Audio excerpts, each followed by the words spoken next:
Siamo giunti alla quinta corsa dall'Arcoveggio, Eureka Di Cecco, Ermanno Jet, Enea Di Bielle, Zardej Baba, Veles Daghi in prima fila, Renoir Treb, Cartier, Brezza Grade, Eubuleo e Eros Gadi in seconda. Favori per Zardej Baba, numero 5 Elena Bruniera, Zardej Baba subito veloce al comando nei confronti di Enea Di Bielle. In terza posizione cerca di sistemarsi dalla seconda linea Eubuleo, ma rientra all'interno Eureka Di Cecco. Anche Eros Gad si propone all'esterno, viene via in terza ruota dopo aver superato Eubuleo.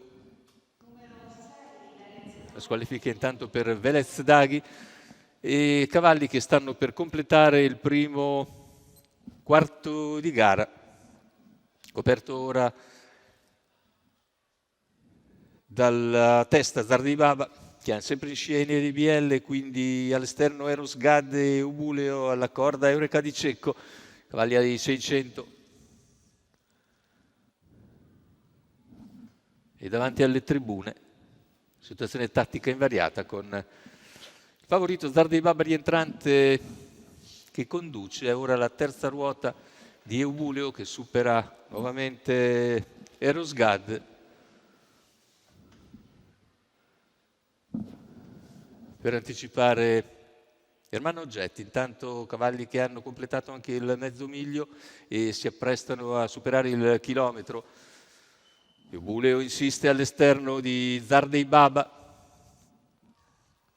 cavalli a poco più di 500 dalla conclusione, la squalifica per Brezza Grade, intanto insiste Eubuleo a 400 dalla conclusione, ma Zardej Baba accelera. In scia c'è sempre Enea Di Bielle, poi Eureka Di Cecco. E il tentativo anche di Ermanno Jet, completamento della piegata, ingresso in addirittura d'arrivo con Zardej Baba che cerca di svincolarsi dagli avversari. Zardej Baba in vantaggio. Zardej Baba deve vedersela ora con Enea Di Bielle che lo attacca. Enea Di Bielle nel finale in grado di passare, di vincere nei confronti di Eureka Di Cecco che piega Zardej Baba. La vittoria per Enea Di Bielle che ieri aveva lasciato un probabile secondo posto a Modena agli ultimi 100 metri e oggi si rifà, piega sul traguardo nettamente Zardej Baba e controlla il finale di Eureka Di Cecco. Vittoria quindi a sorpresa sicuramente per